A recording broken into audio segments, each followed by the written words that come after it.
प्रिय छात्रों नमस्कार। एनसीईआरटी गणित कक्षा 10वीं में आपका स्वागत है। हम लोग प्रश्नावली 5.2 का प्रश्न क्रमांक 7 अब सॉल्व करेंगे। तो इसमें हमें दिया गया है उस समांतर श्रेणी का 31वां पद ज्ञात कीजिए जिसका 11वां पद 38 है और 16वां पद 73 है। तो सबसे पहले हमें जो दिया गया है उसको ध्यान से देखना है। 11वां पद 38 दिया गया है और 16वां पद 73 दिया गया है। तो जिस प्रकार से आपको एग्ज़ाम में लिखना है उसी तरीके से मैं यहाँ पर सॉल्व करवाता हूँ। तो सबसे पहले आपको लिखना है, माना किसी समांतर श्रेणी का प्रथम पद a और सार्वंतर d, ये तो सब में होता है तो इसको लिख लेते हैं। तो आपको इस तरीके से लिख लेना है। इसके बाद जो दिया गया है उसको हम दो शर्तों में डिवाइड कर लेते हैं। पहला कथन कह रहा है 11वां पद 38 है, तो आप लिखेंगे स्थिति 1।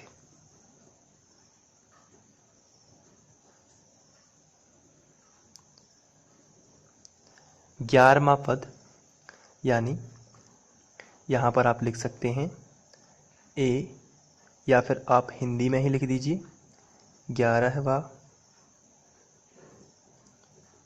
पद, ये दिया गया है आपको 38। तो इसके पहले हम लोगों ने डिस्कस किया हुआ था, प्रथम पद a होता है, द्वितीय पद a प्लस d होता है और तृतीय पद a प्लस 2d होता है। इसी तरीके से यदि मैंने आपसे कहा 10वां पद क्या होगा तो आप a प्लस 9d लिखेंगे। अगर मैंने आपसे कहा 25वां पद क्या होगा तो ध्यान रखना है, मैंने आपसे 25वां पद पूछा है तो आप लिखेंगे a प्लस 24d।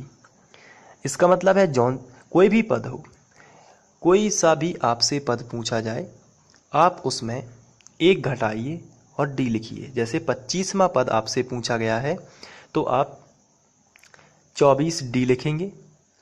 और यदि आपसे 27वां पद, माना कि आपसे 27वां पद पूछा गया है तो 27 में से एक जाएंगे तो कितना बचा 26, तो आप लिखोगे 26d और a आपको ज्यों का त्यों लिख लेना। माना कि आपसे 30वां पद पूछा गया है तो 30वां जो पद होगा 30 में से एक जाएंगे तो कितना बचा 29, तो 29d लिख देना है और a आपको कंपलसरी लगाना ही है। तो इस तरीके से कोई भी पद हो आप बता सकते हैं कि उसका फॉर्मूला क्या होगा। जैसे मैंने आपसे पूछा 31वां पद क्या होगा तो आप लिखेंगे a प्लस 30d। तो ये है 31वां पद, 30 और 1 31। यहाँ पर लिखा है 24 और 1 25वां पद का फॉर्मूला है ये। यहाँ पर लिखा है 9 और 1 10, 10वें पद का फॉर्मूला है। तो इस तरीके से हम लिख सकते हैं। आइए अब क्वेश्चन में देख लेते हैं। 11वां पद 38 है, लेकिन 11वां पद का जो फॉर्मूला होगा वो होगा a प्लस 10d बराबर 38। इसको हम समीकरण 1 बनाएंगे तो स्थिति 1 से हमें समीकरण 1 मिल जाता है। अब हम यहाँ पर स्थिति सेकंड, स्थिति 2 लगा लेते हैं।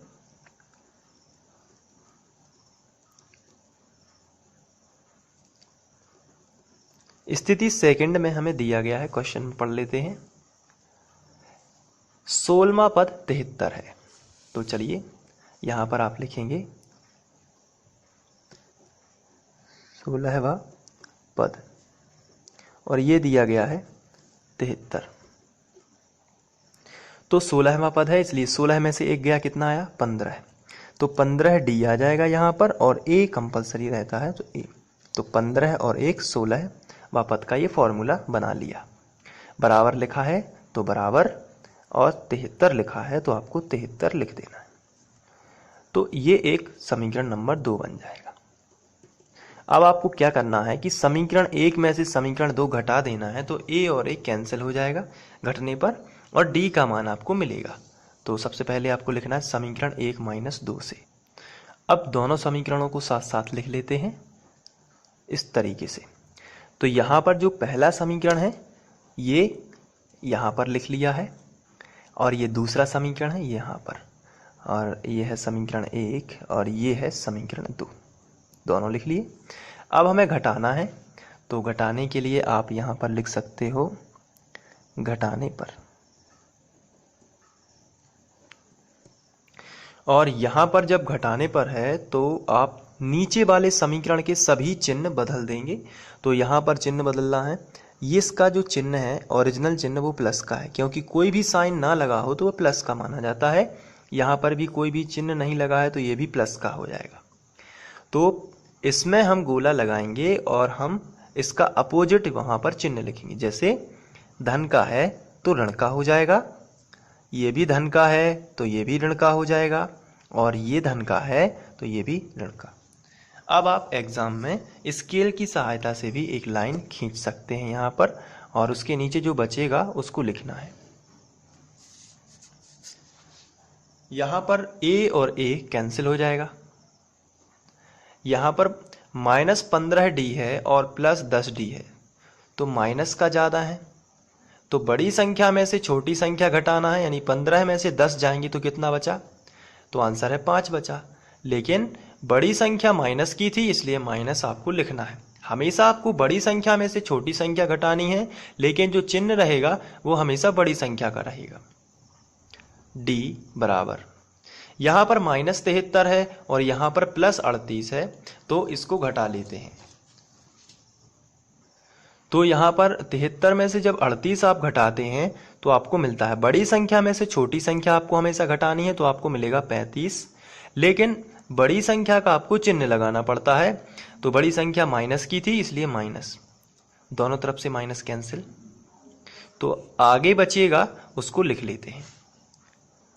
तो यहाँ पर बचने वाला है 5d बराबर 35। ये 5 है, d के साथ में गुणा में है, और गुणा वाली संख्या का पक्षांतर बटे में होता है, भाग में होता है। तो d बराबर 35/5, तो यहाँ पर 5 पौने 7 35, तो d बराबर आएगा 7। ये जो d का मान है, यदि आप इसको समीकरण 1 में यहाँ पर यदि रख देते हैं तो a का मान आपको मिल जाएगा। तो आप लिखेंगे d का मान समीकरण 1 में रखने पर।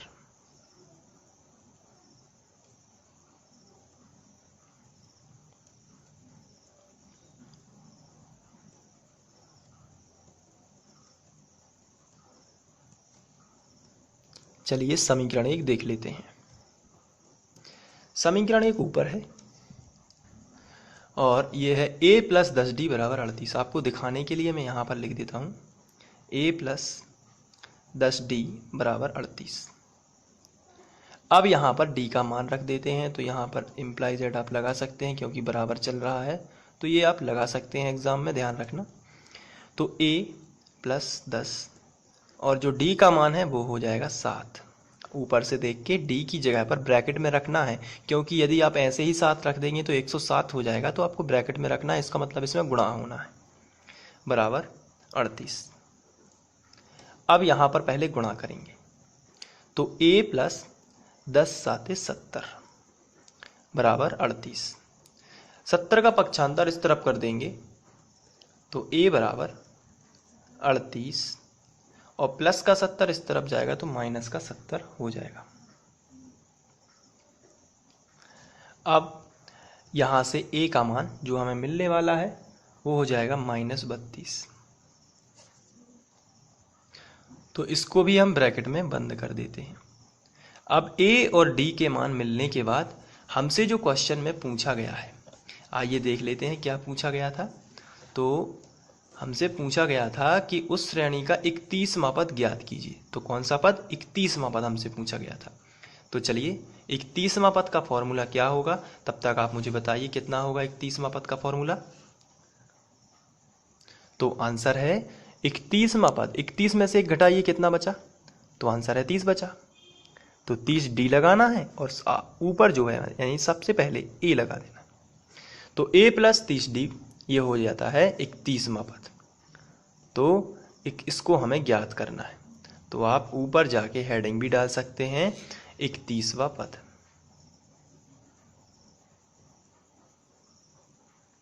ये तो a का मान कितना है उसको देख लेते हैं। a का मान -32 है, तो वहां पर रखेंगे तो यहाँ पर -32, प्लस है तो प्लस, 30 लिखा है तो 30। अब d का मान रख देते हैं, d का मान देख लेते हैं कितना है। d का मान 7 है, तो चलिए वहाँ पर 7 रख लेते हैं, यहाँ पर रखेंगे 7। अब गुणा कर लेते हैं, -32 प्लस 7 या 21 और 0 ज्यों का त्यों। अब 210 में से जब आप 32 घटाओगे तो यहाँ पर आपको मिलेगा 178। तो ये आपका 31वां पद हो जाएगा। आप चाहे तो इसको इसी तरीके से एग्ज़ाम में करेंगे और आप इसको नोट भी कर सकते हैं, और मैं आपको स्क्रीनशॉट दे देता हूँ। ये हो जाएगा आपका प्रथम स्क्रीनशॉट जो है, ये पहले नंबर का है। इसके बाद ये जो है यहाँ से दूसरे नंबर का, और इसके बाद आप ये तीसरे नंबर का लिख सकते हैं, और ए और डी के मान मिल जाएंगे तो आप ये चौथे नंबर का भी लिख सकते हैं। तो आप इसको नोट कर लीजिए और बहुत अच्छे से पढ़ाई करते रहिए, और आपकी मेहनत, लगन और निरंतरता तीनों होनी चाहिए आपके पास, तब आप सफलता को प्राप्त होंगे। Thank you.